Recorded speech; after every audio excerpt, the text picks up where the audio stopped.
Okay, today I'm going to give the uh, overview yeah, about Azure functions. Uh, these are the today's topics. Overview of Azure functions, bindings and triggers, durable functions, best practice of Azure functions, common scenarios, and demo. And what are the pricing models we are going to use in Azure, or what are the pricing models are supported in Azure functions. Azure function, there are different way to call the Azure functions, and different ways to implement the Azure functions. In many places we can many options to implement the Azure functions. Okay, Azure function is also one of the serverless compute. Serverless compute means it doesn't mean we don't have the server. Serverless compute means um, we are not developer or a client is not responsible for the server. Underlying server or infrastructure is maintained by the Azure cloud provider, Azure. So in this case, Microsoft is managing the underlying infrastructure, whether it is a Windows OS, or whether it is a Linux OS or a Docker container, anything. It is maintained by the Microsoft. So that is not worrying about by us. Um, and the advantage for that one, it can be easily scaled. When and throughput and latency is high, sorry, latency is low, and throughput is high, and we can implement the microservices as well to communicate with other services. Small, we can implement the small services and communicate with each other. um, and Azure serverless compute will support the three type of billing models: per second billing model, and only pay whenever our code runs. So no, suppose code is not called, code is not called, no need to pay. We are not charged. Whenever code is called by other API or other service, then only it will be called. Sorry, it will be billed. Uh, this is very cheap compared to the other services, because up to 10,000 million calls, it's free. After the 10,000 million calls only, billing will be started. Uh, and one more, okay, we'll go through one by one. One more advantage with the Azure serverless compute: auto scale, and say we no need to worry, and diagnostics and monitoring everything is a sophisticated way to uh, do the monitoring, and very fraction of seconds we can scale the services. One function app, one function app to 20 function apps. It's a fraction of seconds it will be scaled. So it's a lot of features, a lot of advantage with the Azure functions, mainly for the developers. And integrate, this is also integration service like logic app, but logic app is different purpose, and function is different purpose, and web job is a different purpose. uh, Azure functions, Azure function is nothing but a small set of the code, small piece of the code running on the server based on the particular action, or it needs that code needs some input from the other services, and it will write the it will send the output, or it will write the output on other services. So uh, it's just communication between the services, and we are running the some small piece of the code, uh, but that could be okay, we'll see what are the languages, what are the environment, what are the runtimes it will supported by Azure Functions. But we no need to worry about the underlying infrastructure. Just we can write the code, whatever uh, business requirements tell us, we need to write the code, that's it. But no just deploy our code, but no need to worry about the CPU and infrastructure memory. All these things are managed by the Microsoft.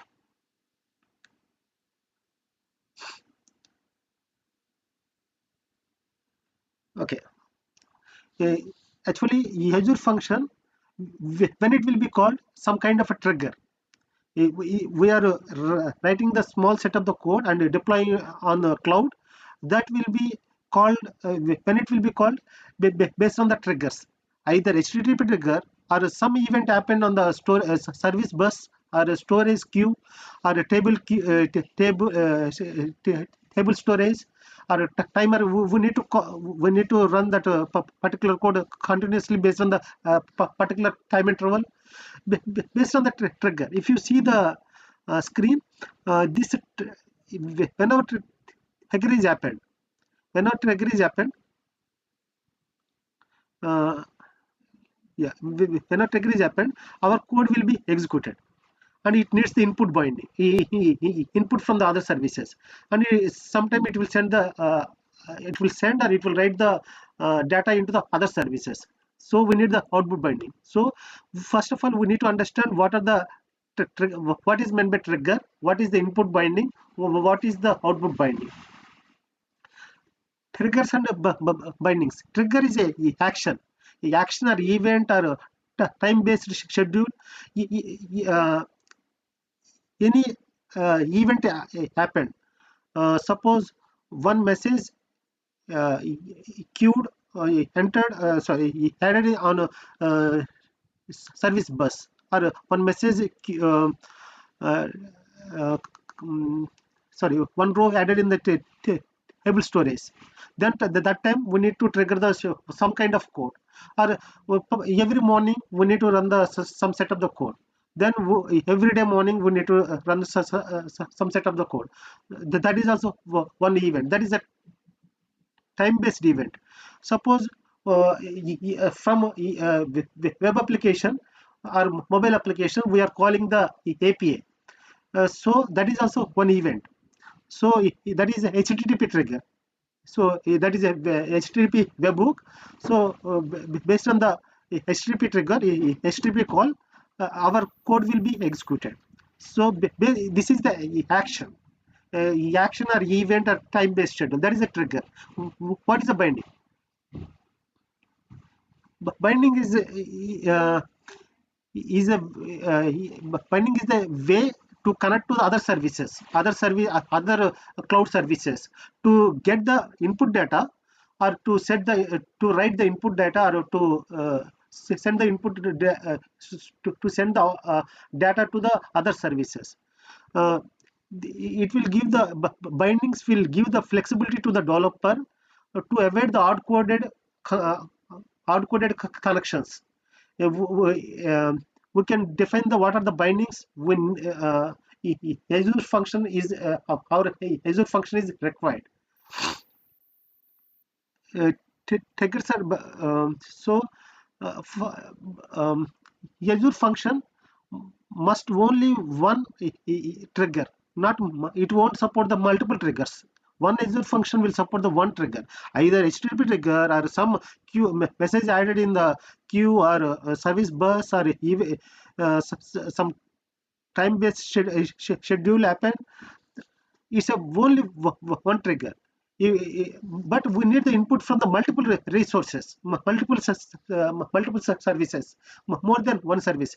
Then that time we need the input binding.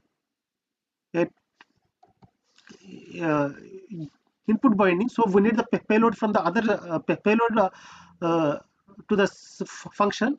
We need the data from other services. So not only trigger. In that case, we need to add the input binding. Trigger is a action, but it's a kind of a input binding. But we will receive the data from a trigger also. So this is a kind of a trigger is nothing but input binding, but it will trigger, it is action. But binding, just we are connecting to the one service, but it won't our function won't call based on the input binding. The function will be called only when trigger is occurred.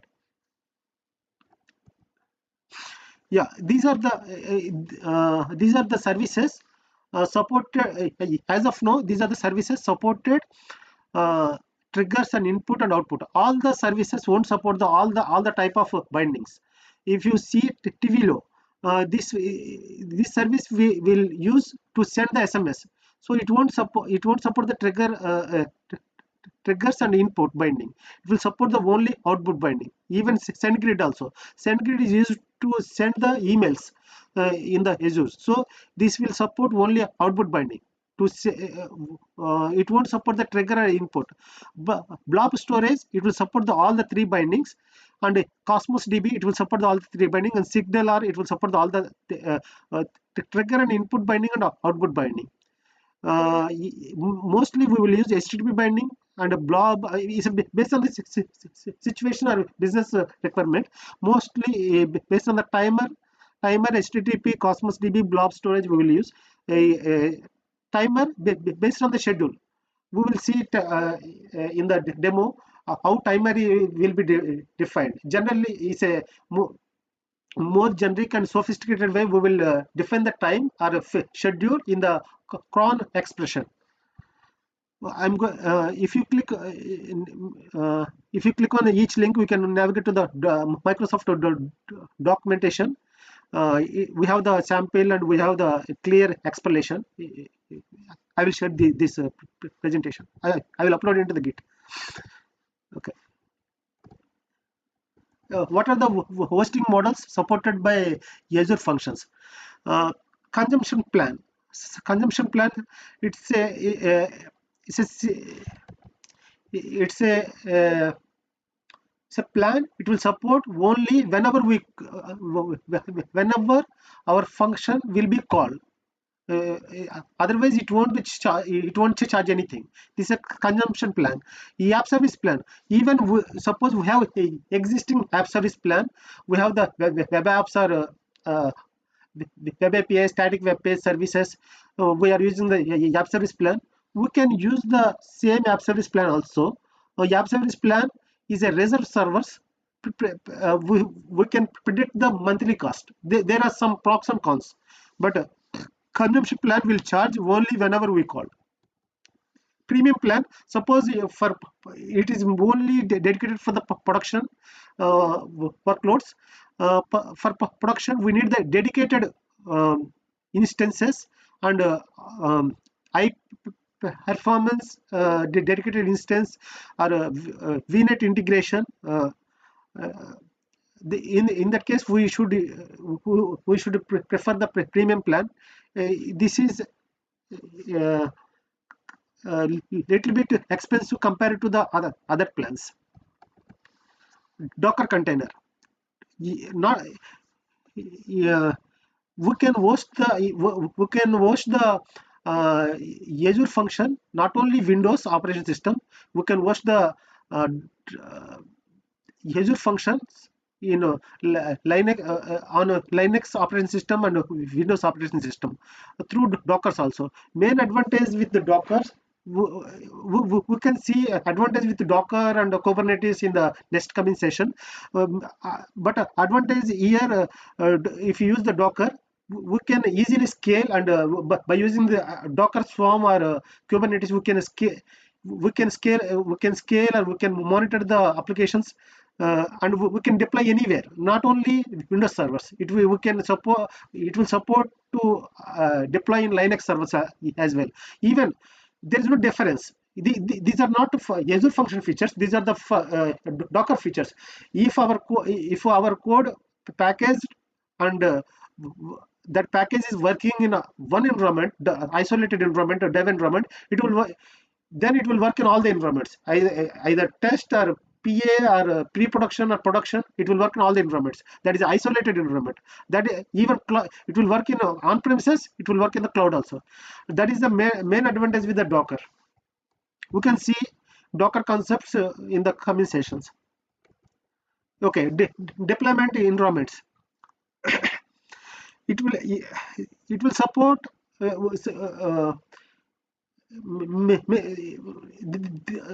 are many ways to deploy the Azure functions. From portal we can do that, from Azure CLI or Visual Studio Code and Visual Studio 2017 onwards, 2018 to the sorry 2017 2019 we can deploy, we can create the Azure functions and we can deploy Azure function locally, test it, and you can publish it. And it will support the CI/CD. We can create the CI/CD, or we can zip the package and we can publish the package also. That is also possible. Even by using Azure CLI, we can publish the Azure function code. Supported language, it will support many languages, not only C#, but it's from Microsoft. It will support the C#, Node, Python, F# and PHP in scripting languages, PowerShell and Bash, and Batch and Bash. And if you see below, there is npm package function core tools. If we want to publish or we want to work with Azure functions with from Visual Studio Code, then Azure function core tools is required. This is cross platform supported. It will support the it's a API. It will support all the languages: C# and Node, JavaScript, Python, F#. I will show you in the demo. We need this one. Even if you want to deploy or if you want to create the Azure function through command line or Visual Studio Code, we need this one. If you want to deploy from a portal, or if you want to write the Azure function on portal, this is not required. But if you want to write the Azure functions in Visual Studio Code or Visual command line, we need this one.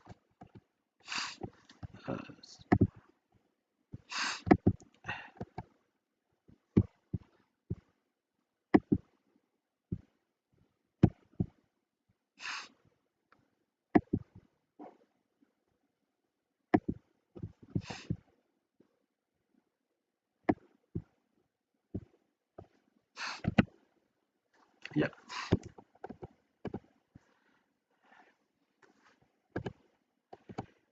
Additional features. Yeah.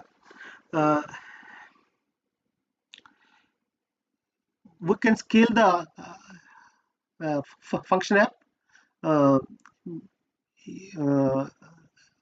automatically, and one function app is having the multiple functions, and we can set the authorization level, function level, or admin level, or anonymous. It will support the API keys, and we can enable the Azure Active Directory authentication, and we can enable the cloud OAuth authentication. It will support the third-party providers: Google, LinkedIn, Facebook, and Twitter. It will support the third-party authentication also by using OAuth. It's similar to the web app. It's a same kind of security it will support. There is actually normal functions are stateless. Azure functions are stateless. It won't, because it will be scaled automatically n servers, n number of servers. If it is not maintain the state, so it is difficult to maintain the state. Normal Azure functions are stateless, and it is not orchestrated. If you want to, that is the main difference between the Azure functions and logic apps. But we can orchestrate. Orchestrate means run the collection of functions together or collection of services together. That is possible, but that is the durable function. We will discuss that topic in the coming slides. We can run the task parallelly. We can uh, run the task one by one after other. One input function, output is input of other function. That is possible with the durable function, but normal function it is not possible. Okay. Proxy, there is other advantage. Proxies incoming it will route the incoming request. Suppose we are receiving the request from the one's client, then we can route the service, we can route that request to the to call the other function, or to call the blob storage. Blob storage container, and we can return the blob from the blob container. So suppose if one static web page is stored in a blob container, whenever user called a particular API, we can route it to the blob container. Blob will return the HTML page, so user can see the HTML page. But in that, just forwarding the request to the other either function or any other service. Uh, it's the same thing. Transform one request to other response. We are just forwarding the request to the other service. Whatever response we receive from the service, we are just sending back to the client. That is the advantage with the proxies. Best practices. Azure function is having that timeout. If you are long running function, we will get the timeouts. So we need to minimize or reduce the execution of the time. Try to avoid the long running functions, otherwise we will get the timeout. Cross functions for communication. Generally, if you are using normal function, one function is calling other function is, that is not possible. If you are using the proxies, that is possible, but that is not recommended. It's a if one function is giving the timeout, other functions also getting failed. That is not a recommended way. If you want to do the orchestrate the functions, then we can use the durable functions, not Azure functions. Azure functions are stateless. Please try to maintain the stateless. Don't define the any stateful static data. Problem is, if one function is maintain the static data, if it is scaling to 20 servers, only that function is having the data. Other functions are other 20 instances, other 19 instances, they don't have data.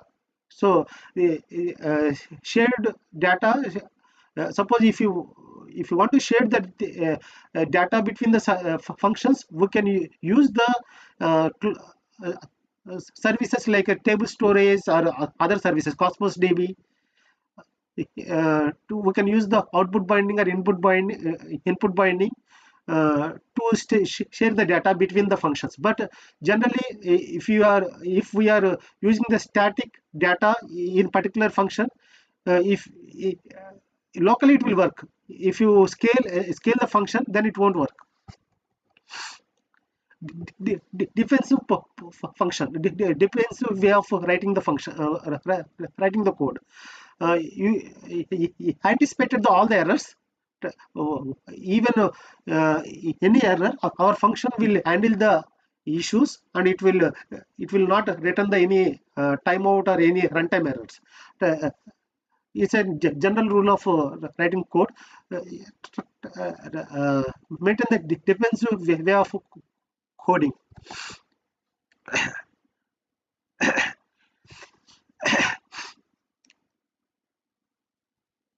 uh, have it the yeah, this suppose uh, suppose it is there is a one problem. We are receiving the input ingress data from the IoT hub or event hub, large data. Suppose we have the function app. We have 10 functions app, 10 function apps. We are using the same storage account for all the function apps, but we are receiving the data from the event hub or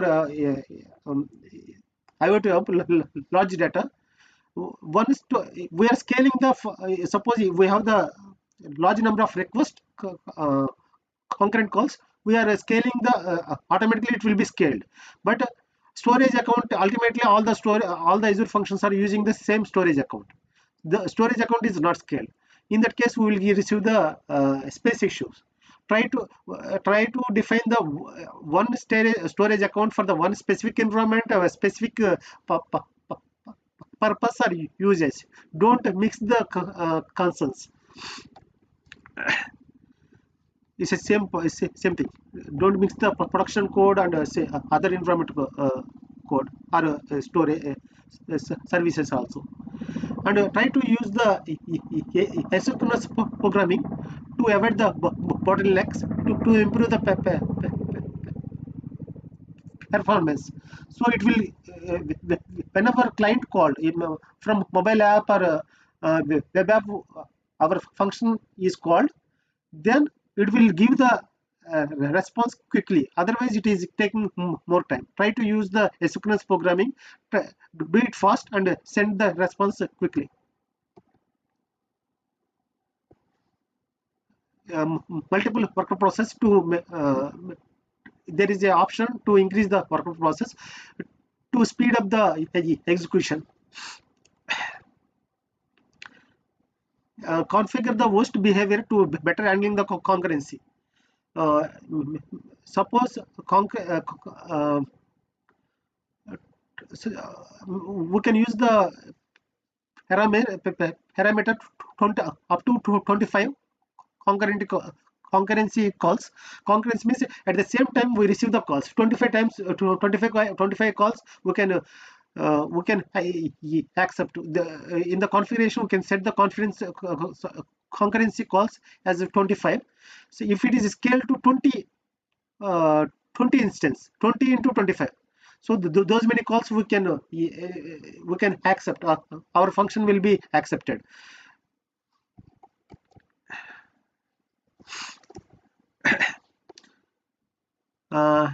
This is the durable function. I will explain the durable function after a demo. Otherwise I don't know, it's okay. Okay, we will go through the demo, then we can walk through the durable function concept. I'm switching to my virtual machine.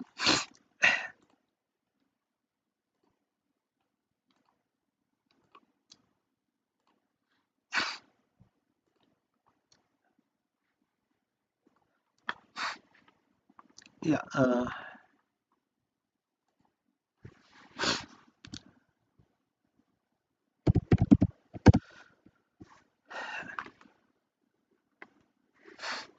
First I will show how to create the function from the portal. Whatever service we are going to create, we need the resource group. So first I'm going to create the resource group.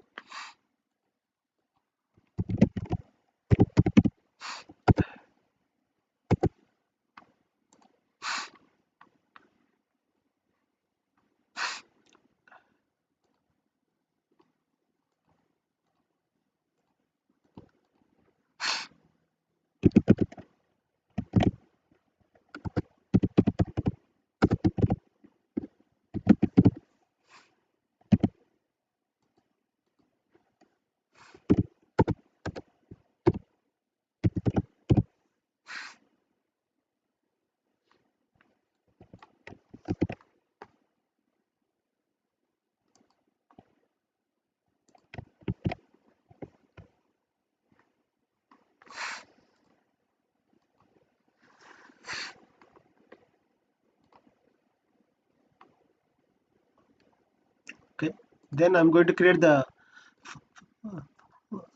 function app.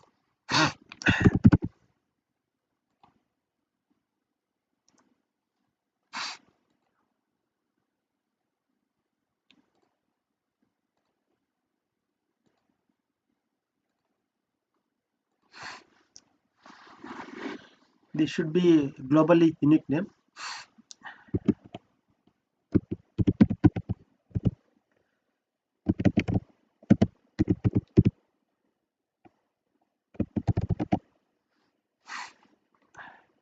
I'm using code, not a Docker container. I'm using runtime stack as a .NET Core 3.1 and region East US. Review and create.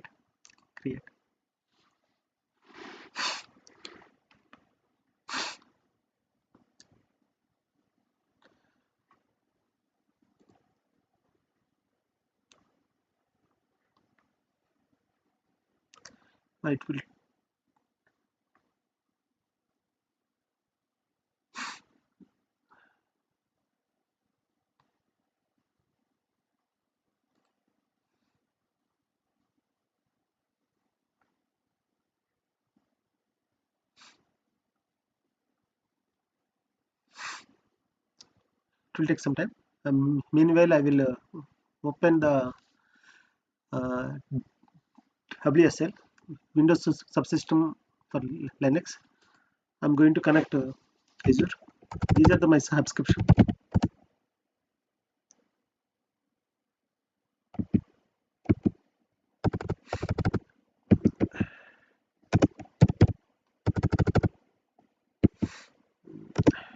It's okay. I think it's not required now. It is completed. Go to resource. Just you can see what are the options are there. In the overview, we have the resource group services started running. This is the URL. I'm using the app service plan. I'm not using the consumption plan.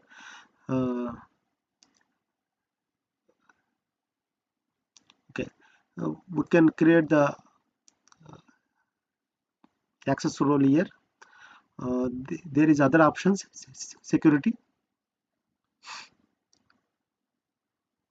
No, not this one. Function app keys.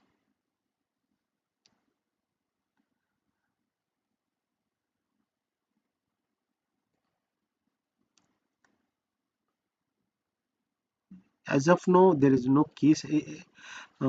Generally, there are two kinds of keys. One is uh, specific to the function. One is specific to the all the functions. Go to the functions. There is no function. This is the just app. In the function app, we can create the n number of functions. Okay, we can create the one function from the portal. We can't see your screen. You're not able to see my screen? Yeah. Okay.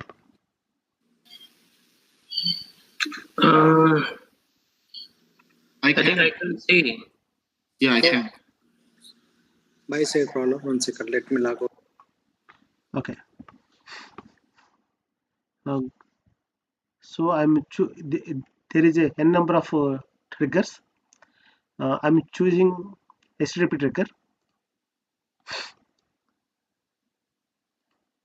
There is a authorization level, function level, anonymous, and admin. Anonymous, there is no authentication. I'm choosing function, create function.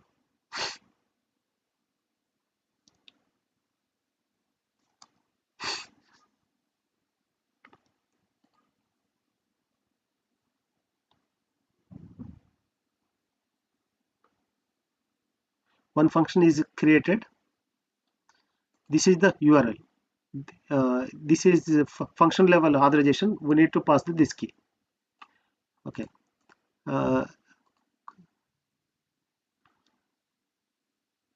Just we can go through what are the options are there. This is the code. Here we can write the code, function code.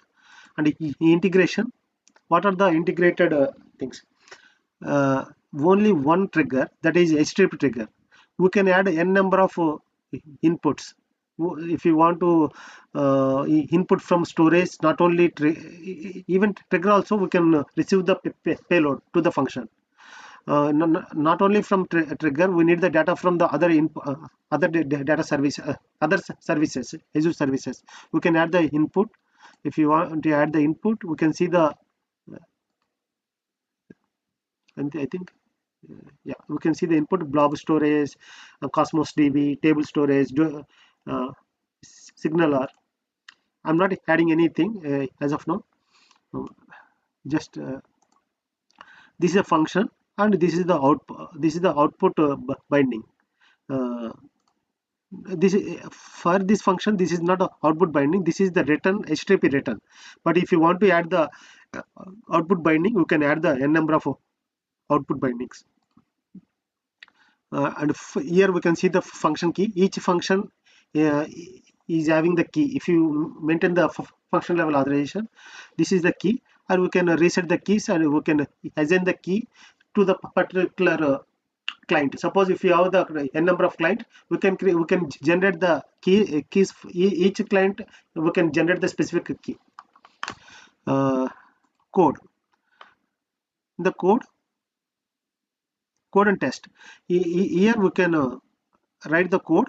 I selected the .NET, so it's a C sharp. But the C sharp extension is CS, but it's in the portal extension is CSX. C sharp extension. But during implementation in Visual Studio or Visual Studio Code, we can see the C sharp. When we publish, it will convert. I will show you. And suppose if you want to refer, if you are referring any DLL, we need to give the reference #r, means we are referring this DLL. No, not on soft JSON DLL. If you want to refer Microsoft storage web job reference, we need to give the reference.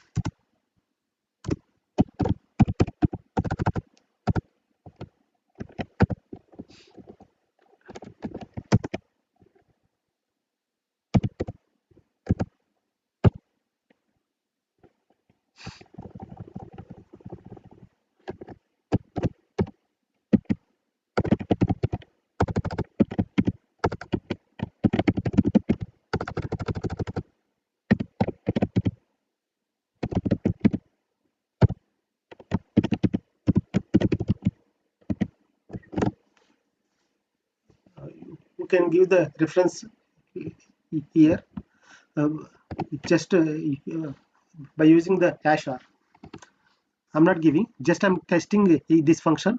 If you want to modify, we can modify this function. If you walk through this function, what it is doing, it's just a static function, a static asynchronous function. Hold on, Rajesh. Srini, any? This is just a static function, static C sharp function, asynchronous function. And what we are doing here, we are receiving the request trigger from the HTTP. So this is a HTTP trigger. So we have the payload either in a query or body. So we can using the request body and request query to get the payload, and after that it is deserialized the object into the particular type, and we are using some logic. We are using some code to do something. It's just a block of code. It is not doing anything. It's just block of code receiving the request from the HTTP request. We are using the payload from the HTTP request, and there is a logger. We are logging the information. Then if you want to test it, we can test it from here also. There is a function. This is the URL, get function URL. This is the URL. We can call. We can test it from the browser. We can test it from the Postman. Okay, first I'm going to save. Save. If you see here, we can see the building information. Okay, it is connected. It is ready. Then test and run. It will. We can see this information later. It is supporting the HTTP trigger, either post or get, but mine is get. So post key, function key. This is a query.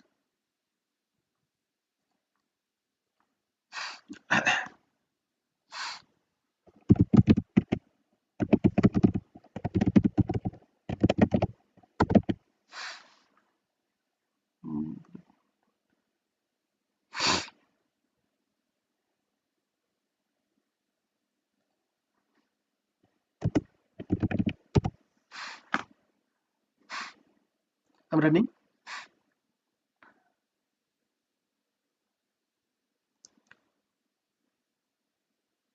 It is executed, and it give the HTTP 200 response, and you can see the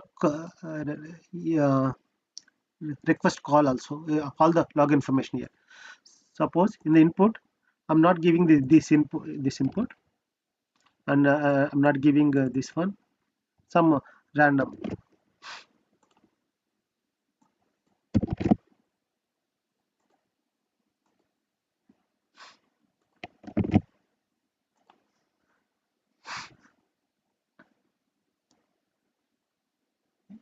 Yeah, this block of code executed, but the response is to 200. So it didn't fail anything. Response is 200, but other block of code was executed. Okay, here what I'm trying to say is just placing a particular block of code, and we are getting the URL. Based on by using URL, we are calling. It's the same thing. This is the event for HTTP trigger. If you are using the timer based, I'm going to create the another trigger, another function. One function app is having the multiple functions. This is one function app. I'm going to create one more function.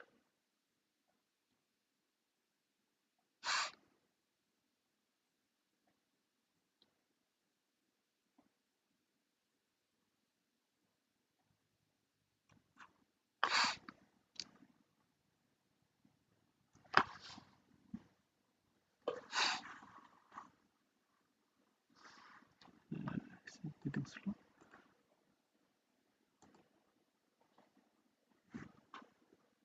Yeah, I'm going to create the timer trigger. This is the cron expression. This is the cron expression. This is the general way to define the schedules. It means that every 5 minutes it will run. So if I create the function, every 5 minutes our function will, our piece of code will be executed. Integration. If you see integration, this is a timer based trigger, and there is no outputs. If we want to add any output binding, we can add output binding, a storage or Cosmos DB, you can add it. And function key, there is a default function, there is a function key, and go to the code.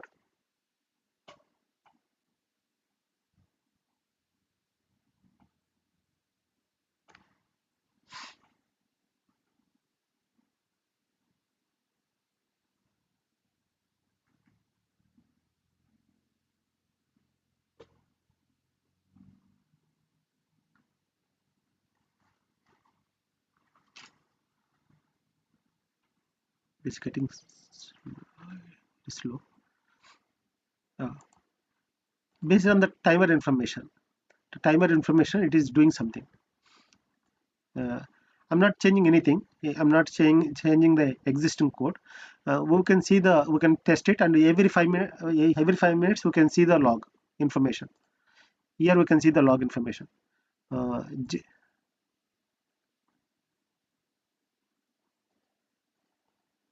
mm, I'm not giving anything. Just run.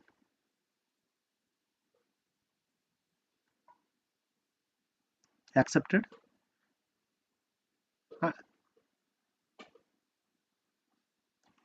it will call every 5 minutes. Timer executed. This is UTC time. This is not my local time.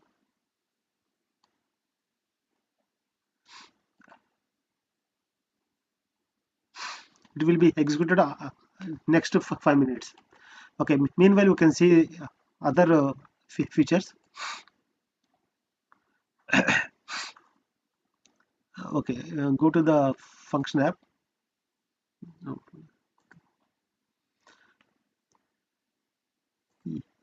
App files.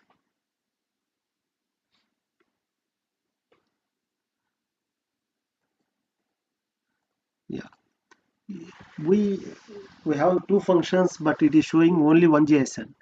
This is the function app level. Function app level, we have the one JSON. Each function we have the if you go to the function, we have the code uh, that is having the function.json function related configuration we have in this one, and a specific function.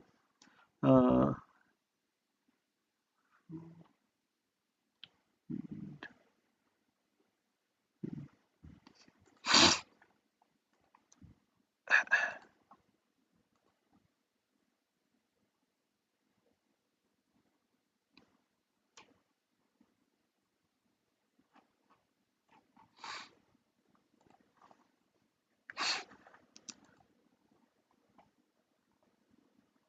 okay, coming to the other feature. These features are already supported in app, web app authentication, authorization, and application insights also. When we created the Azure function app, we have the storage, one storage account was created, and that is linked to the application insights. I think I didn't create it. I think now it is creating. Recently created resource Azure function account, existing resource.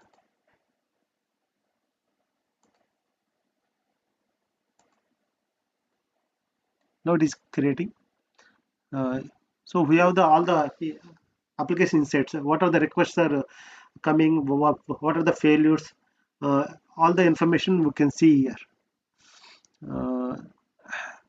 And other features we can change the. We have the plan. This is app service plan. Suppose one app is in function app. One app function app. One function is using Windows uh, deployment. Other function is using Linux. That is not possible. That is specific to the function app. All the functions in function app should be use the same kind of deployment.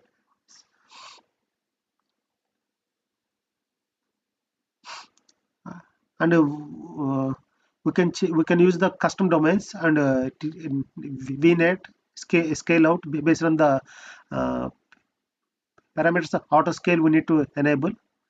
uh, there is a other feature, course also. It will support the course cross domain. If it is supporting these domains, if you want to allow other domains, we can add the other domains as well. Okay,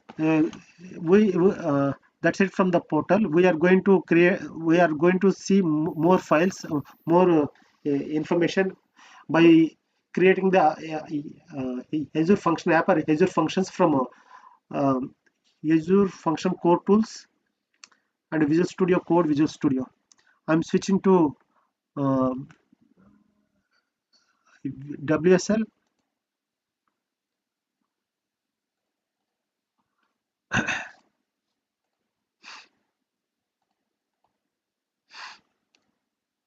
generally I need to download the Azure core tools by using the npm install globally install Azure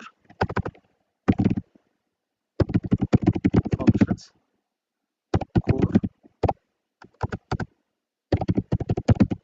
tools.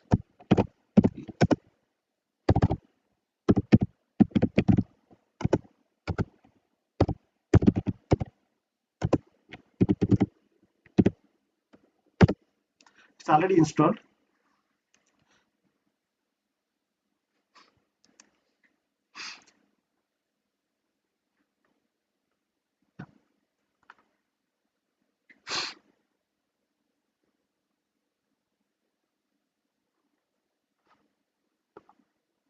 It is not compulsory for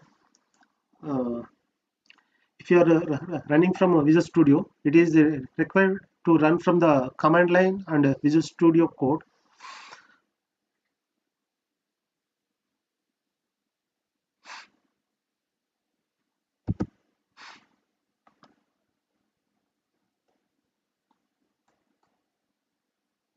Yeah, it's done. It's already updated. Then I'm going to create a func initiate no cd plus cd page plus okay, I think okay. Then we can create here func initiate. I'm going to create a core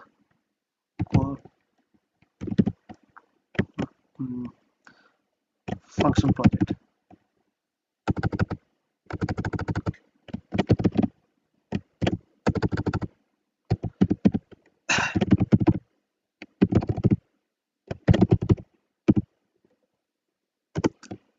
I'm not giving the any language information, language specific information or runtime information. Just I'm running this one. Then it will ask .NET or Node or Python, PowerShell or custom. I'm using the .NET. It will create the function app.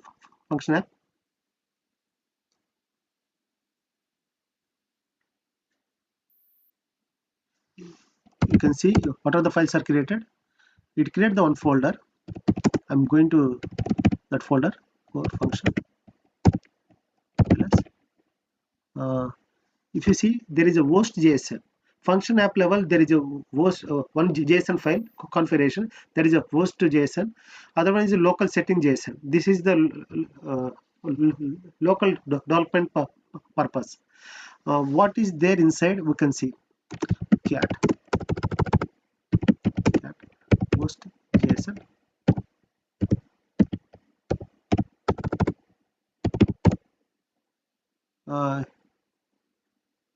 It is having insight information, application insight information, logging information, and what is there in local settings. Let us see settings.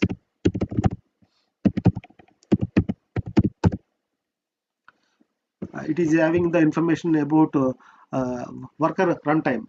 It is using the .NET, so worker runtime, and it is using the storage, local storage, a storage emulator. Use development storage is equal to true means storage emulator. So for development purpose, it is using the storage emulator instead of using the cloud-based storages, storage account or Cosmos DB. It is using the local storage. Yes, it's good. And any other thing, nothing is created. One git ignore to git repository created to upload the data. That's it. Clear? Okay. Then so function app is created. Now I'm going to create the function. Func new name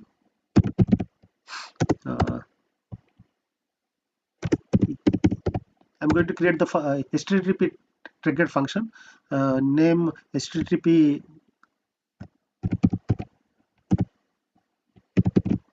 func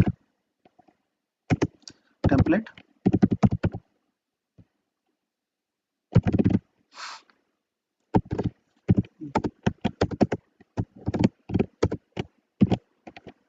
HTTP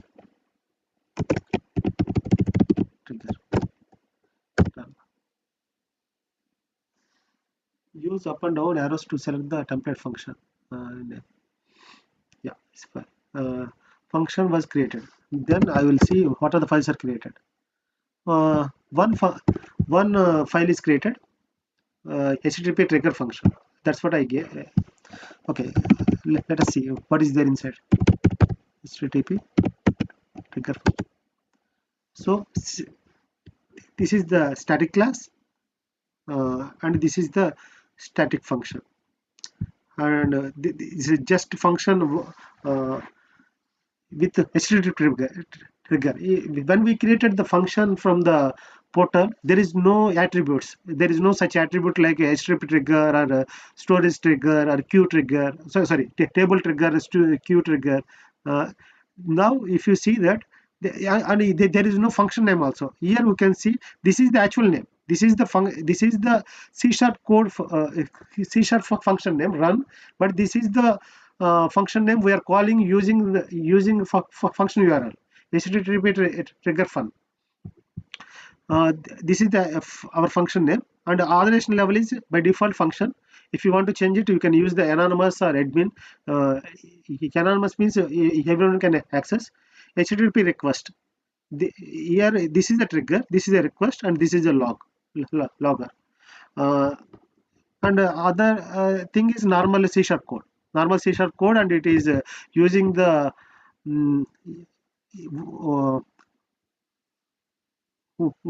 OK object result is to return the 200 result, 200 response, success response, and remaining is reading the data by using the stream data. It's a normal C# code. Okay, that's it.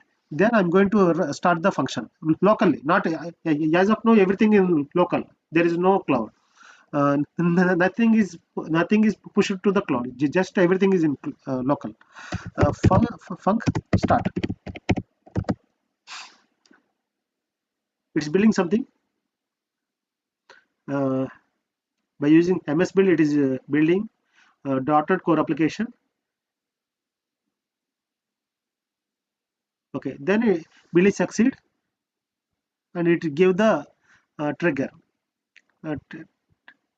Trigger. Now I will create one moment. Alt Shift. Okay. Where is this?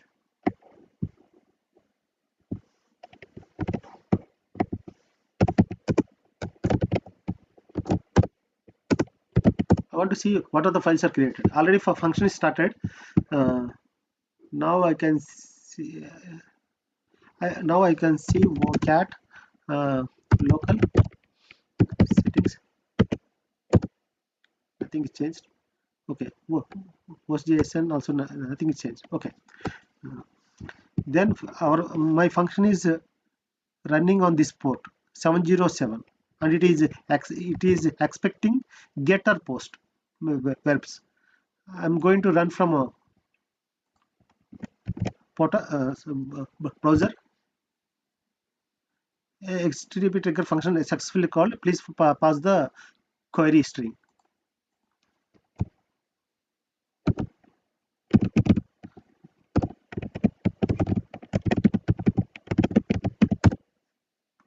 Okay, so function is up and running. I tested from the browser. So what I'm going to do, I'm going to upload to the cloud. To upload to the cloud, what we need the resource group. First we need to create the resource group. We have already resource group. We need to use the existing resource group. So now I'm not disturbing, my function is running. Now I'm connect to the Azure cloud by using the cloud. Where is that? Okay, I can connect from here also. Azure. I can create the resource group create cd. Okay, yes. As a group, create name, name some Azure function name. I think I already created the Azure function. I already created the resource group. I can use the same resource group. Just a moment. Function app. If I can create the other resource group, it is not expensive, but to deal, okay, I can create. Then instead of we can create, that is not expensive anyway.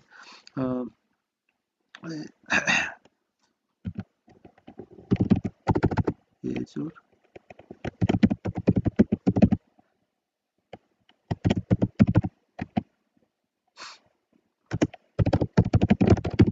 location HTTPS.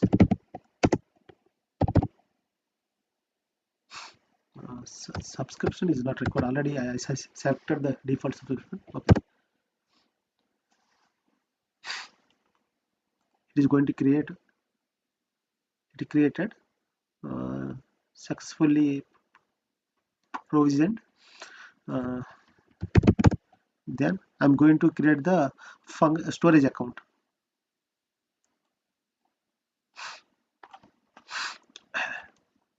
Easy storage account, create storage name. I'm going to create AzureTechDays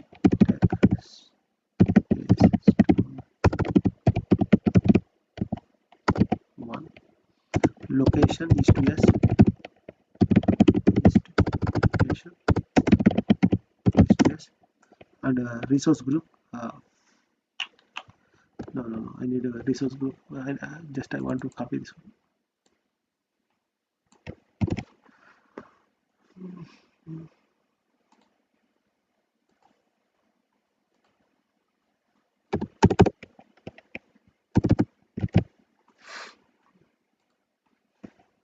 East West resource group.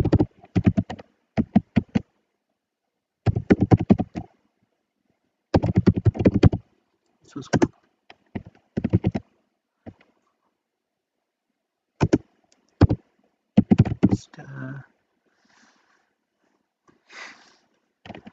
Stock keeping unit.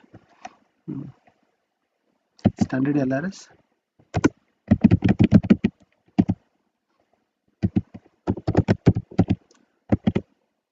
Okay.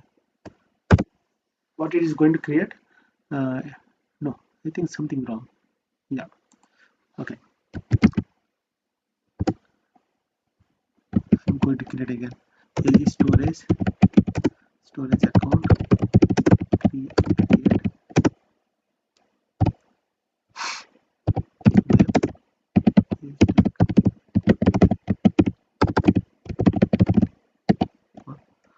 Location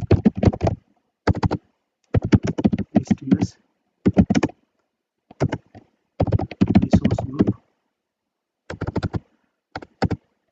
Resource group. Yeah. Unit standard LRS.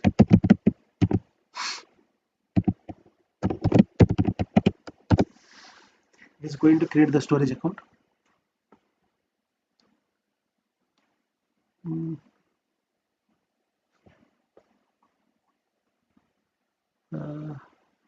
This is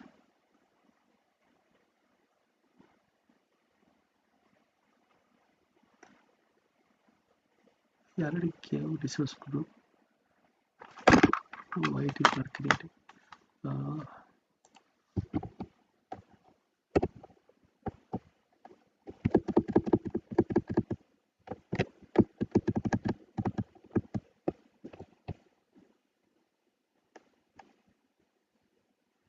Yeah, there is a spelling mistake.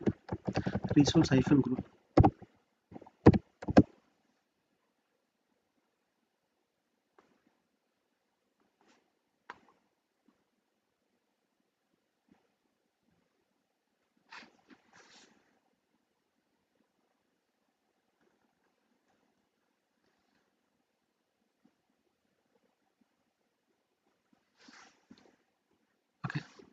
So provisioned is success, storage account is created. Now we have the storage account, we have the resource group. Now I'm going to create the function app, new function app, by using the CLI function app create function app create uh, name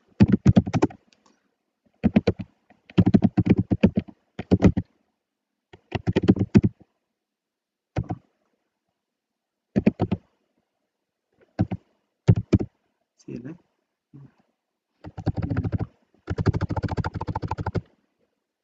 core, core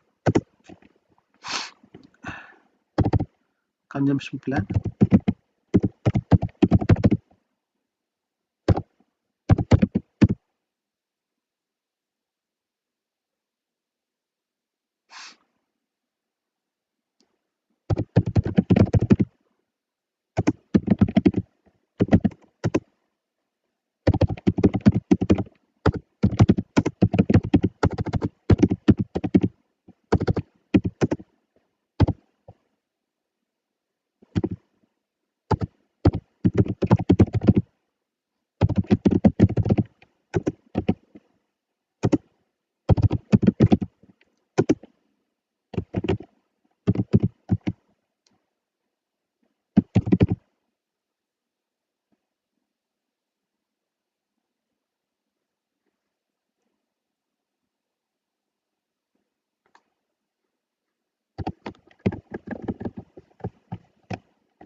I need this storage account also. Just a moment.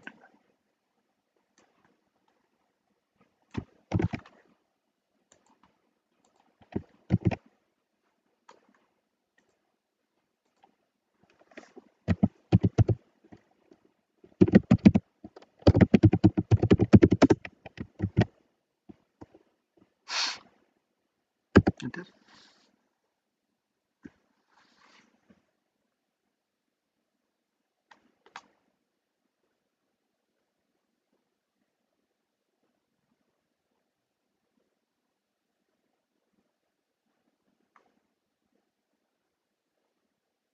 Seems correct.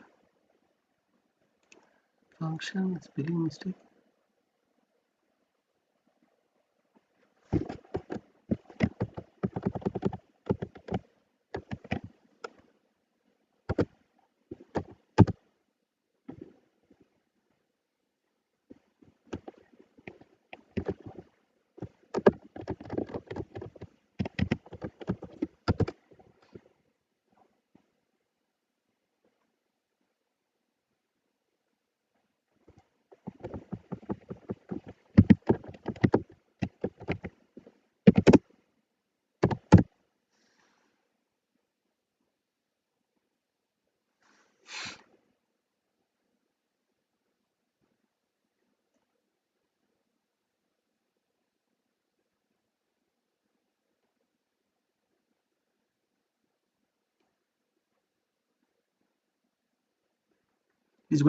It is going to create. Meanwhile, I will go to the Visual Studio Code. Instead of saving time, I will close all the things. Close folder. Sorry, I think I will open again. um,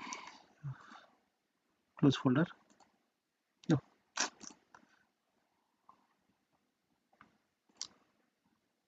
close folder. Yeah. I want to create the new Azure function from Visual Studio Code. There we need to install some extension. For this one also Visual Studio, sorry, Azure Core Function Tools is required. On top of Azure Tools is required, and Azure Functions also required. We need to install the Azure Tools and Azure Azure Functions. We need to install this one, and anyway we already installed the Azure Core Tools. Sorry, Azure Function Core Tools. It will tell the same thing. Azure Function is required. The Azure Function Core Tools. Azure Function Core Tools. Okay. Next, what we will do? We need to go to the Azure.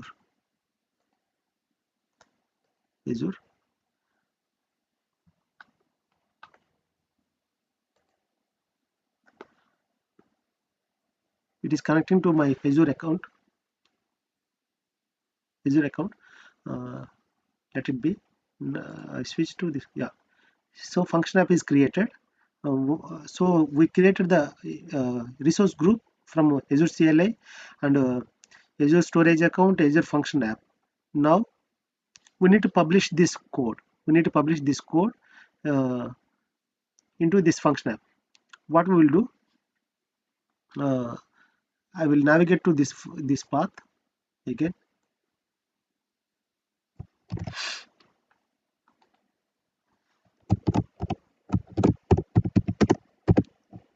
Okay, see that's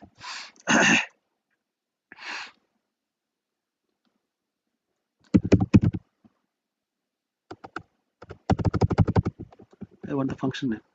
I forgot. This is a function name. Function with core tools.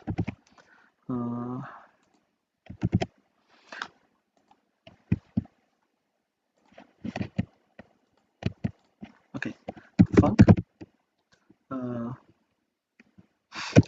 Azure function, the Azure function app. This one, no.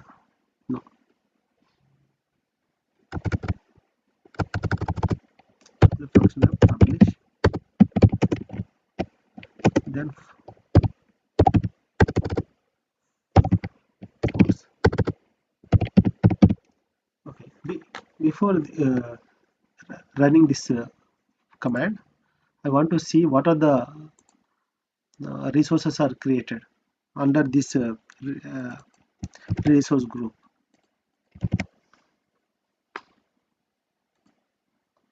Under resource group, we create the one storage account, and we created the Azure function core tools. Exactly, yeah. These three are created. Visual Studio, yeah. Then there we can navigate to the core tools. What are the functions are there? No, nothing. No functions are there.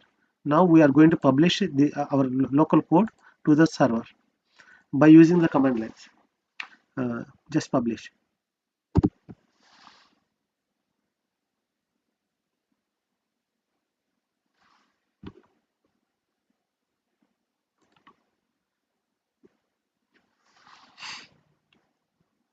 Building. Then it is going to publish.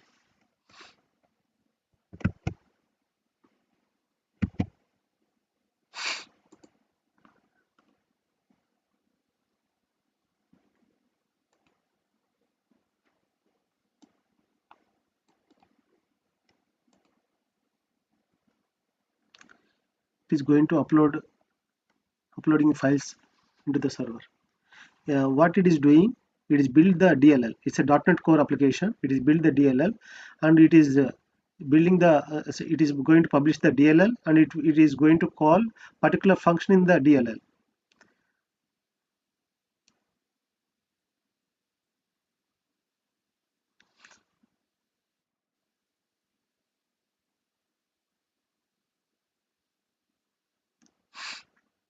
Okay, let it be. It will take a few minutes. Meanwhile, I will going to explain how to create the Azure function from Visual Studio Code. I connect to the Azure account from my Visual Studio Code. we can see all the functions. These are the functions. Just now I created the this is a function this is a function app I created from the portal. This is a function app I created from the Azure command line. Now it doesn't have any. I think we got the files. It is uploaded. I think just a moment. It is uploaded. So this is the URL. This is our URL. This is a local URL. This is a server URL. Now I'm going to use the Azure function URL. Before going to this one, I want to check what are the files are there. Files.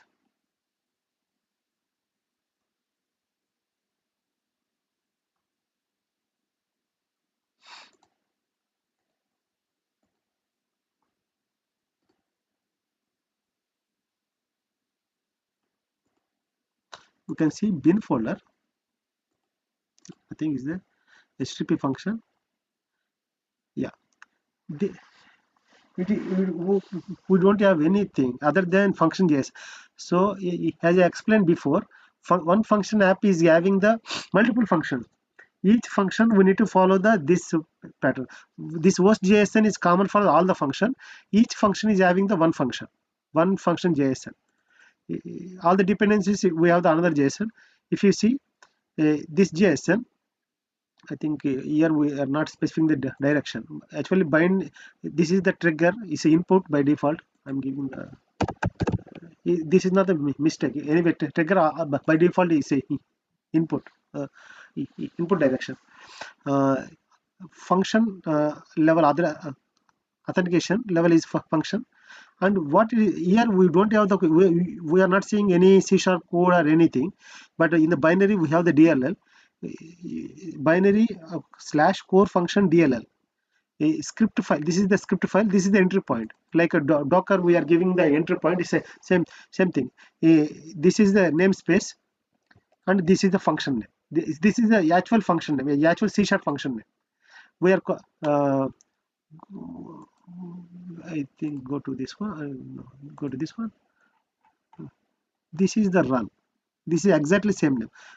Core function pros and HTTP trigger font and run. Go to this one.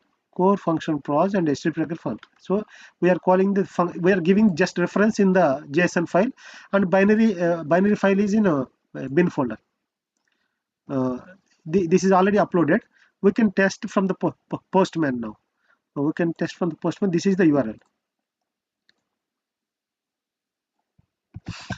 Go to the postman. I will create the new one. Maybe we can use this one. Okay. Yeah, we can use new one. It's not a problem. Yeah. Okay. I'm not sending anything. It will throw error. Let it be. It is not giving anything. Headers. Test results. It didn't do anything.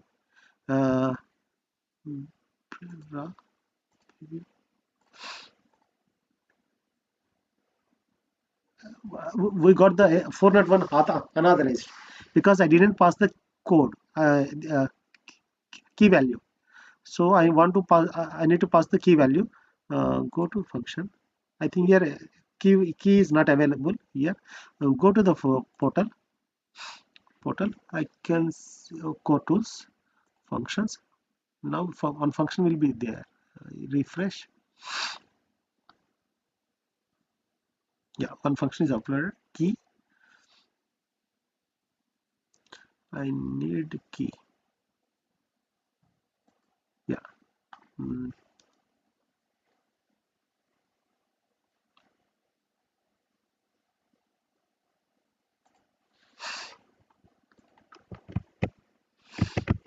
Go to postman. Code. Okay. Send. At least we will get the positive response. No. It's failed.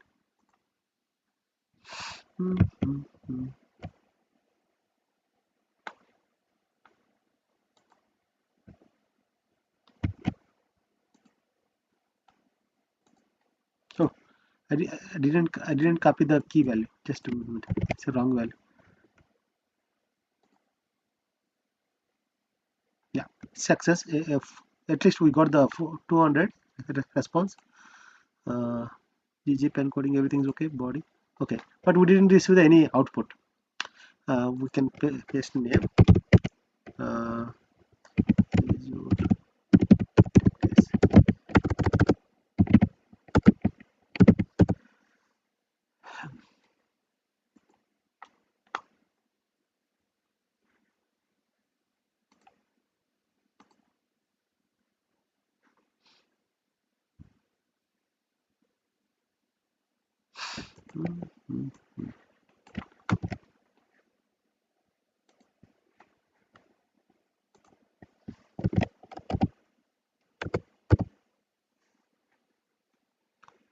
We got the response here. Trigger function execute successfully. Okay, we got the response. I don't know why we are not receiving here. Body raw. Yeah, we got the response here. Also we got the response. So so what we did, we create by using the Azure function code tools, we create the one function and we tested locally, and after that we create the set of resources, a set of services, storage service and resource group, storage service and plan, and Azure function app, and we uploaded the code by using the publish func publish. So that's what that is the way we uploaded the Azure function from command line and Azure function code tools. Okay, now we are going to do it from now we have the two function apps. Now I'm going to create another function app from portal. What I'm going to do, this is the, not portal, from Azure, sorry, Visual Studio Code. In Visual Studio Code, just I'm creating the new project.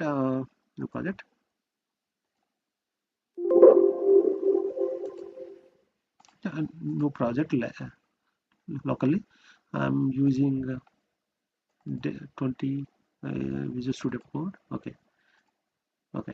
Now it is asking the C sharp, it is giving the list of languages. I'm using the C sharp, and it is giving the list of triggers, HTTP trigger or blob trigger, Cosmos DB trigger. I'm using the HTTP trigger.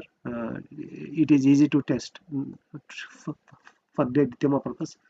HTTP trigger. Provide the function name or default okay. For me it's okay. See, that it doesn't matter. Okay, and provide the namespace.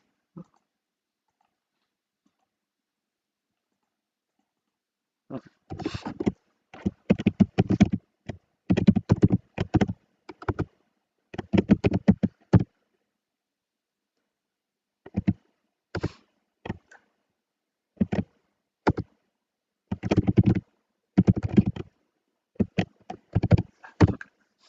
Then it is asking the authorization level, function or anonymous for function or admin.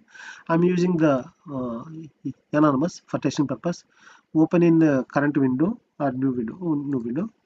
Yeah, it is going to create the new project in my local first. This oh, I think it is creating the new window. Oh, okay, it is creating the new window. So it is what it did, it's the same thing. Whatever I did from a command line, it did the same thing. It created the host JSON, HTTP trigger, CS file, and local settings. Local settings using the Azure web storage, local storage emulator. No, it's not using the storage emulator. I need to, if I want, I can use, but currently it's not required, storage emulator. Okay, the C# code, exactly same code. It is using the get post route. Routing I'm not using. This is the function name. This is the attribute. This is the function name. So what I'm going to do, then I'm going to publish locally. I want to test it. First I want to test locally. Okay, just F5. Yeah, F5 or go run F5, start debugging. Then it will open the terminal. In the terminal we can see the build status, and after that it will host in local port. It will give the URL. Port 707 is not available. Specify the another port. Open launch JSON. Okay. Why it is not available? Other function is using the same port. I'm not, I don't want to this one. Control C. Okay.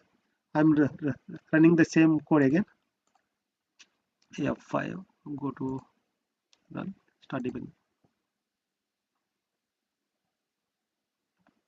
It is going to give the URL. It will publish in locally. It will host in a local port. Yeah.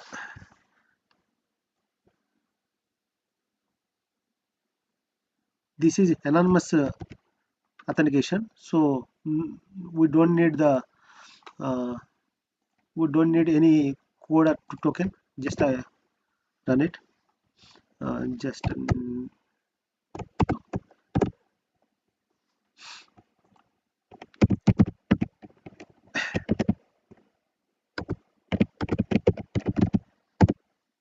that's it.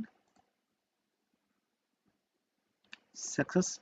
Okay, it did something. Okay, we send the request and it executed and it returned the response. So our code is executed locally. So I'm going to stop this one. Then I'm going to publish from Visual Studio Code. Go to the files. Not this one. Go to Azure. Okay.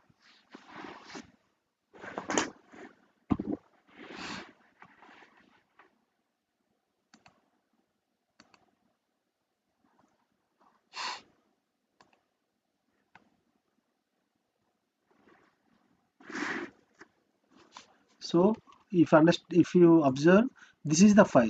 This is a C# file. But after building in the local also, where is that? You can see this is the JSON function JSON. In the function JSON, we have all the information, trigger information, what are the verbs it is supporting, and this starting point is a script file and entry point. I'm going to publish by using this button and deploy into the function app. Publish. I'm using the existing function app or new function app. I'm not going to create the new function app. I'm using the existing function app. Function okay, function app one. This will override the, okay, I will create the new one in that case. Publish and new Azure function app.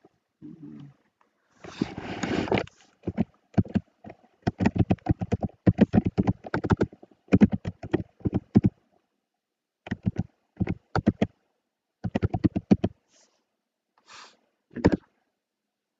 East to yes. Okay, it is going to create the storage account. It is going to create the resource group, and it will, I think it is, yeah, it is going to create, and it is going to publish. Then I'm going to switch to Visual Studio. I will create the new, I will open new Visual Studio window.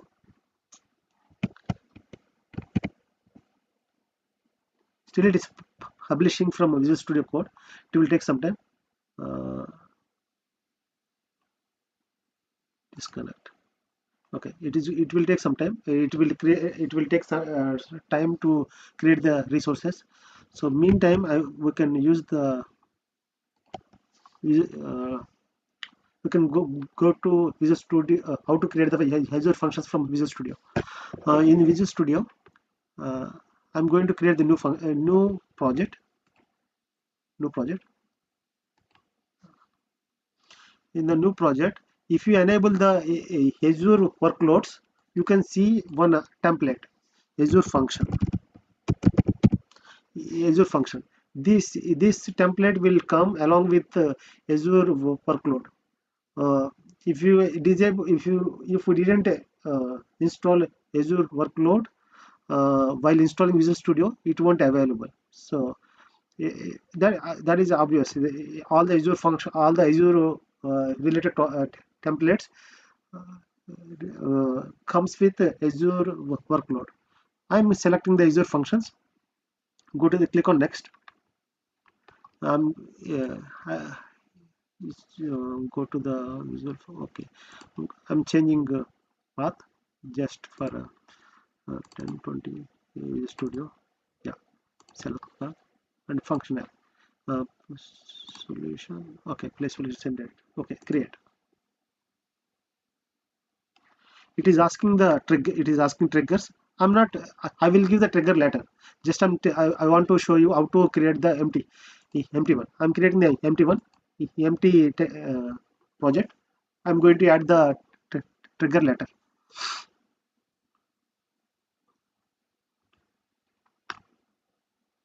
Okay, we can pause this one, and this is completed. Code is deployed successfully.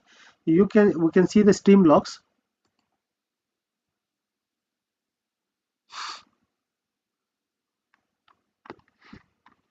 And we can see the refresh Visual Studio Code, this one only created. I want the URL.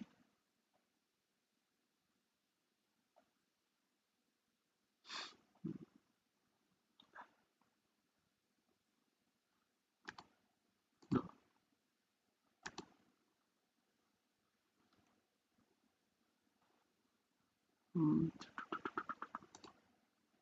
Functions, copy function URL. Okay, copy function URL. Go to the Postman. I will create a new request. This is anonymous, but I'm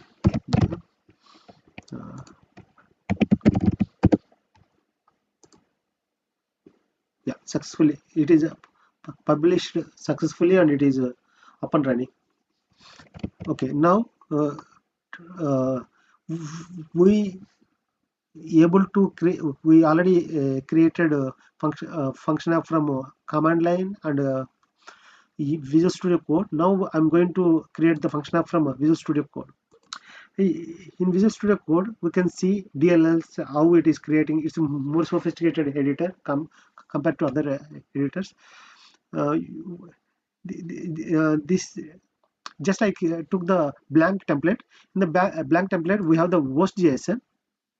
This is the application level JSON, and in the host JSON we have the application insight information. Local JSON we have the storage information and all. Okay. Other than that, nothing. I'm going to create the one function app. Add new function. This is a function app. I'm going to create the new function. In the new function, I'm creating the HTTP trigger. Always it's easy to test, but okay, we'll take the timer trigger. Timer trigger.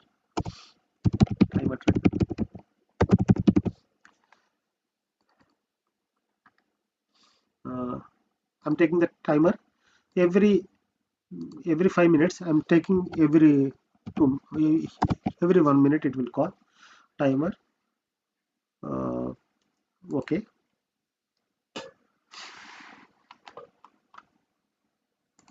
You can see that this is the cron expression, and this is a timer information.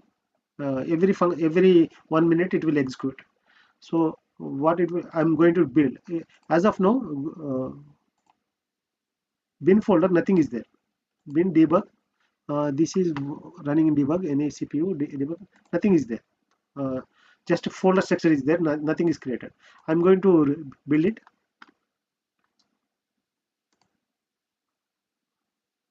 Okay, now something is created.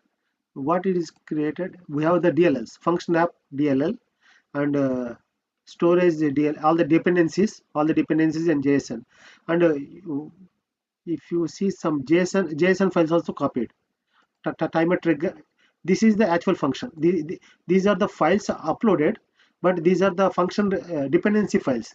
This is the function JSON, and this is the host JSON. These, whenever we upload it, these two will be uploaded, and these dependencies will be uploaded. Okay, I'm locally running. Just I'm running the app from locally in local.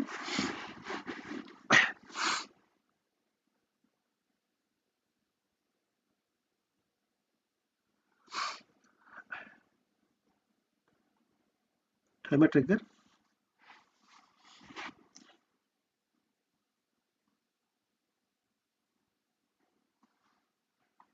It will call every 1 minute. Then it will give the output here itself. As I choose the timer trigger.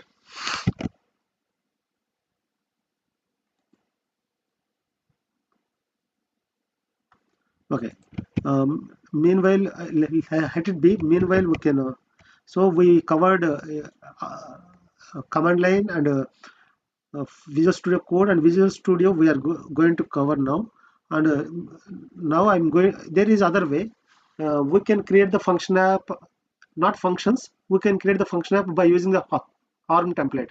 In the initial session, how we created the resources VM and storage account from ARM template, we can create the function app from ARM template in the same way. I'm going to create the ARM template JSON now. I'm using the existing JSON and I'm showing to you. Okay, I will close this folder. Anyway, this work is completed. Close folder. Open folder. ARM template. Select folder. Yeah, I will close everything. I will just walk through what are the things are there. Okay. This topic we already covered initially. JSON. This is the template, ARM template. ARM template is having the parameters, list of parameters, and a list of resources and variables and resources and output. Resources having the dependencies. So okay, this is a whole template. Okay, parameters, we can pass the parameters. Runtime, we can pass the parameter from the parameter file. Otherwise, you can define the parameters here. We have the variables. These are the dynamic values to create the resources. We define the variables. Resources, what are the resources we are going to create by using this resource, this template. We are going to create the storage account, one plan, service plan, app plan, and we are going to create the function app. We are going to create the function app. There is a tool. I already installed last time. I showed ARM template visualizer. If you see, it will give the nice view. What are the this is the Azure function app. So it is using the service plan. This is the app service plan, and it is using the storage account. And this is application insights. Whenever we are writing, this function is linked to the application insight. It is using the application insight. But we are creating the application insight service by using the ARM template. I'm not creating, but we are already familiar with this one. Just I'm going to explain.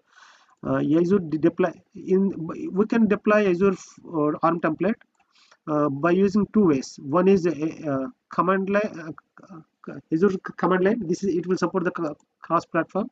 We can give the group name, resource group name, and deployment. We can start the deployment by using the template, ARM template URL. There is other way by using the PowerShell. In the PowerShell, Azure resource group deployment is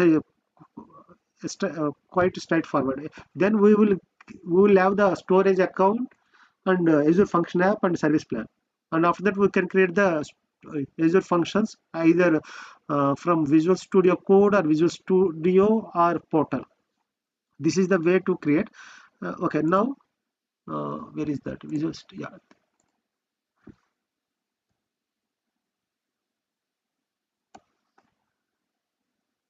It's not writing here.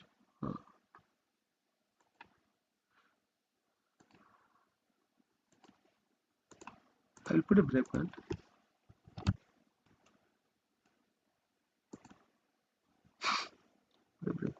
Generally it will trigger every 1 minute, I think. This is second, minute.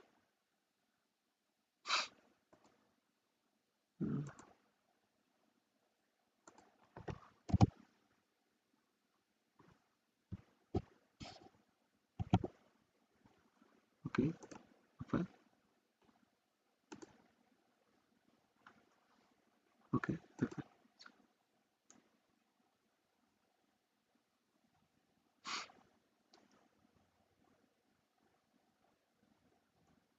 It will trigger every 1 minute. The particular code will be executed in whatever code we written in this function. That code will be executed. I'm not I'm going to stop now with this one. I'm going to publish. It's the same way, but I just publish. I will publish from the publish. There are different ways to publish from Visual Studio. We can publish from Docker. We can create the Docker file and we can publish the Docker you can create the image and we can publish the image into ACI, Azure Container Instance. Sorry, Azure Container Registry, ACR, and or we can publish the image in Docker Hub. We can or we can directly publish the Azure function in Azure. Next, there is in a new way it will give the continuous integration, continuous deployment as well. But now in current version it is not giving. In new way we can directly select the continuous DevOps account and we can directly deploy from the CI/CD. Now I'm selecting the Azure Function app with Windows. Next, resource. This is okay. I can create the new Azure function instead of the function. Okay, consumption plan. Okay, not central US, east US, east US. Okay, file storage account. Create. It is going to create one more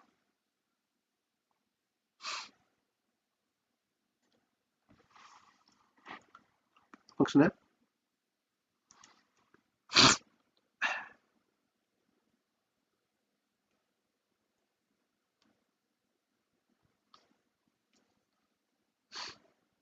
It will take some time to create.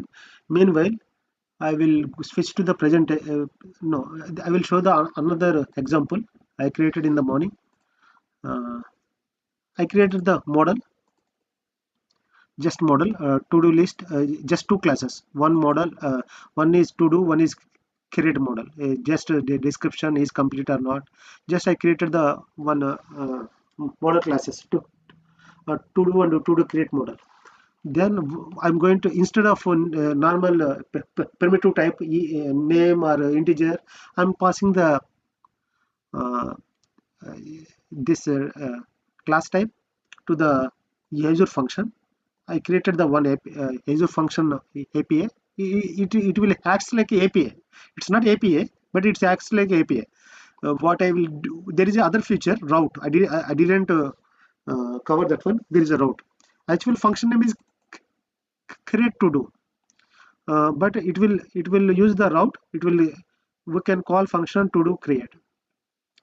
So this function it will give to do API / to do create.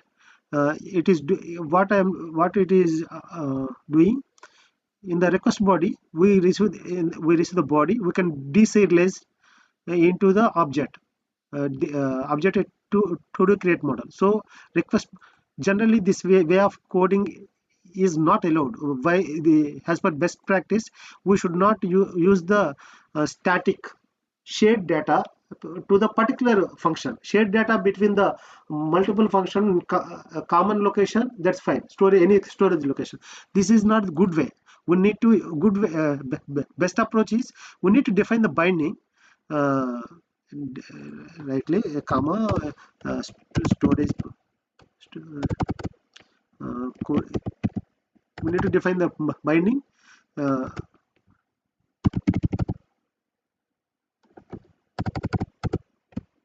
think I need to add.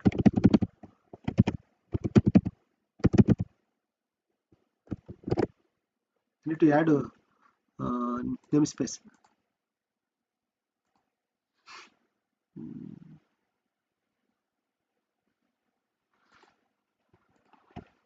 Need to add namespace, then only it will allow.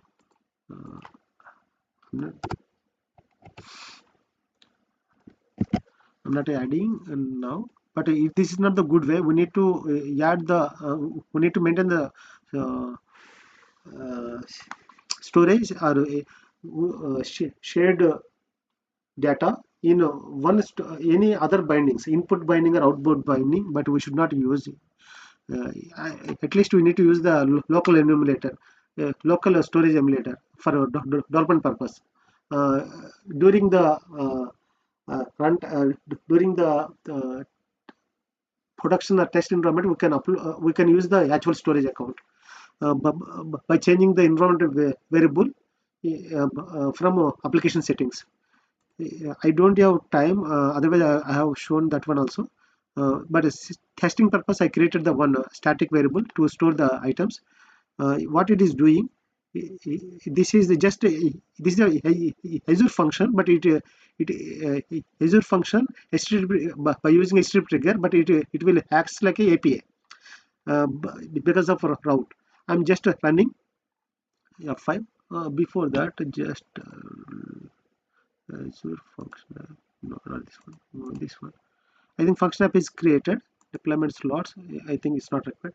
Okay, going to finish. Going to publish. It is going to publish. Let it be. It will take some time. Publish. Now I will run this app. This function app. What it will do? It will create the several URLs. It will give the all the API URLs. Delete to do and update to do, get to do, get to do by ID and created. It will give the list of APIs. I'm running. You can see that.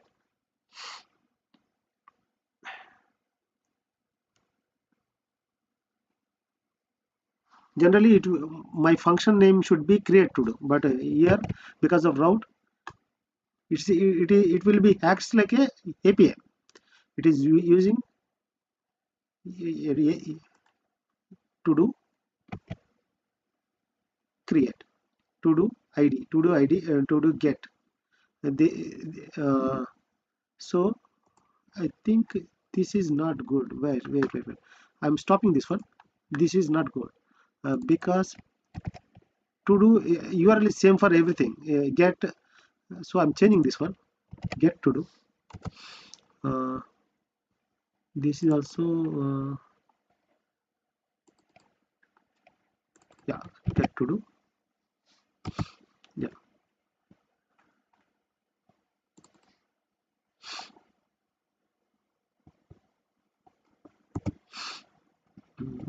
This is update.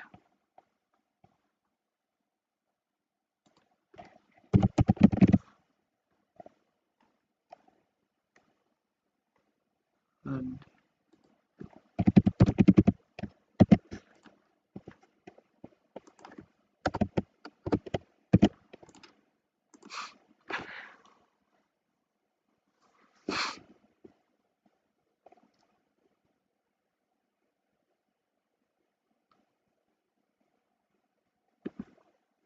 so these are the URLs. We can test it from Postman by passing the IDs and these values.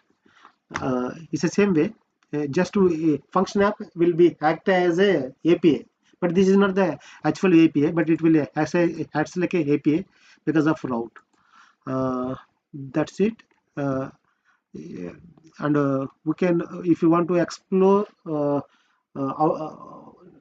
all the binding input and output bindings, we can go through the Microsoft Docs. Microsoft Docs is a very good place to learn. I'm stopping and I will switch to presentation. I think this one is completed. I think uploaded. Okay. Visual Studio. Yes. No. Not this one. Yeah, this one. I will refresh. I can see. Yeah, this is the app I uploaded from the Visual Studio. If you see, there is only 5. These are worst JS, and if you see the functions,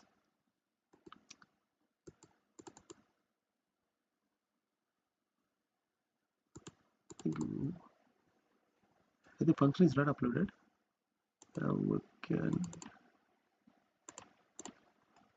We can publish. No, publish.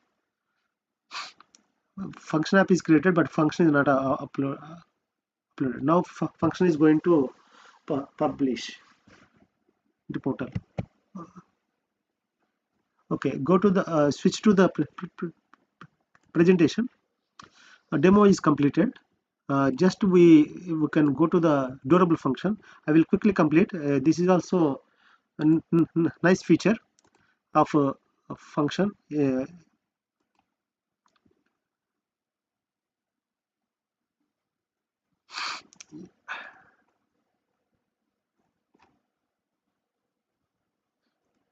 Yeah, durable functions. Generally, function won't support the stateful. Function is stateless, but uh, logic app and durable function is stateful. So this is the extension of Azure function to support make Azure function as stateful. Stateful and we don't have the timeout issues.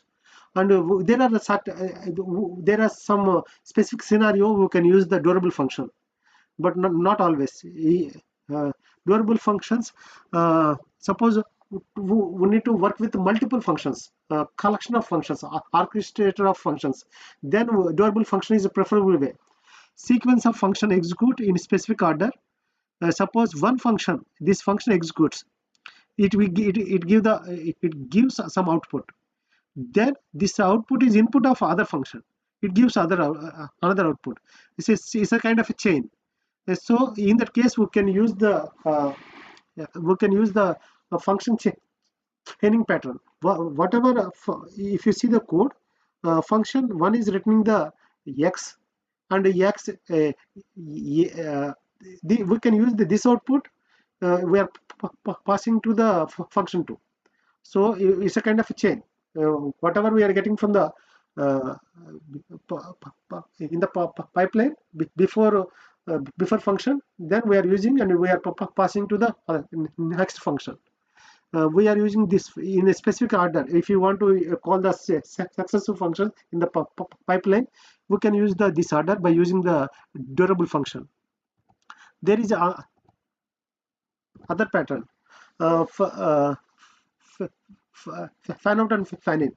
So in this one, set of functions executed parallelly, and we can wait for the output all functions to complete. So we can, one function triggers, then it gives one output. This output is used by a set of functions, and all the functions will be completed at certain time. Then we can aggregate the output and we can call other function. This is a fan out and fan in pattern. In this we need to wait, so we can use the task when all completed. Then then only we can call the text function. There is a specific scenario. Suppose the long running job, we do, but we are instead of pulling the table, just we can call the Azure function. First we can call the Azure function. It will start the it will update something data. Then other function is doing something. It started something, it is doing something, then it is updating the data. From a mobile app or web app, we are calling this function as a API. We are checking status is completed. No, it's not completed. Then we can display status is completed. Then this function again it will check and it will start. So it's a kind of a asynchronous process. For long running operation, we can we can use this pattern. One function will start, other function will do the work, and other function will check the status. Instead of checking instead of pulling the table, we can just use the functions as APIs. Then monitor. Suppose there is a workflow recurring function. One function depends upon the other function. There is until unless some specific condition we need to execute. So this will trigger and it will give the output, and this function uses the output and it will trigger output, and until unless some condition met, it will continuously executed. This is a kind of a pooling mechanism, monitoring until unless something found, some condition met, it will stop. Here why it is all the information, this context. If you see, earlier we are using the triggers, trigger or input binding or output binding we are using, but here orchestration trigger is a durable orchestration. This context is having information, expiry information, data, input data, all the this context is maintaining the state, activity state.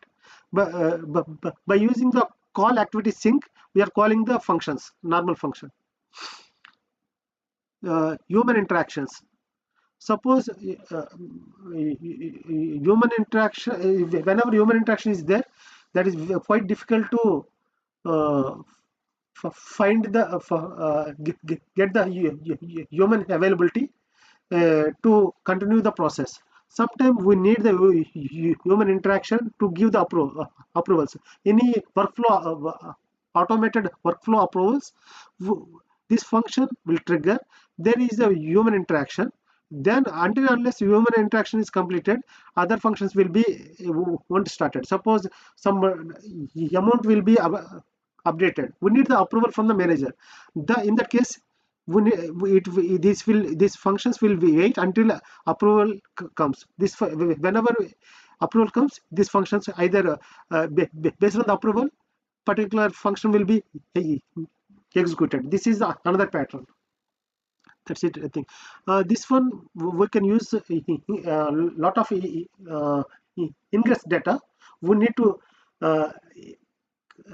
receive we can trigger the function to receive the data and do some calculation. Until unless we receive the particular event, we need to receive and update the data, and until we receive the particular event. So in that case, once we receive the particular event, we can aggregate the data. In this all the calls will be stateful. Suppose first we receive the events, the second we calculate, we added that, and we have that information in the durable entity context. I think that's it. Do you have any questions?